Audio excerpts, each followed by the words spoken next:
কোন তো ভাই আমার আম্মাই পাড়া প্রতিবেশী সবাই খালি কয় আমি বলে কুইরা। আমি কেমনে কুইরা আমিও নিজে বুঝি না।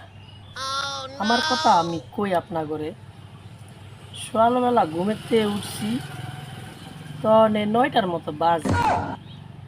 কয়টা খাইছি, খাইয়া বিছানার ভিতরে গিয়া বইছি, অমনে না ভাই আমার ঘুমায়া পড়ছি। পরে ঘুমাইছি, ঘুমানোর পরে আমার লগে লাগাইছে চিল্লাচিল্লি লাগাইছে। ওখানে কইতাছে তুমি খালি ঘুমাও, খাও আর ঘুমাও, কাজ কাম করো না, আইলসা কুইরা। ফালতু কথা একদম কবি না। তখন মেজাজটা ছিটটা গেছে।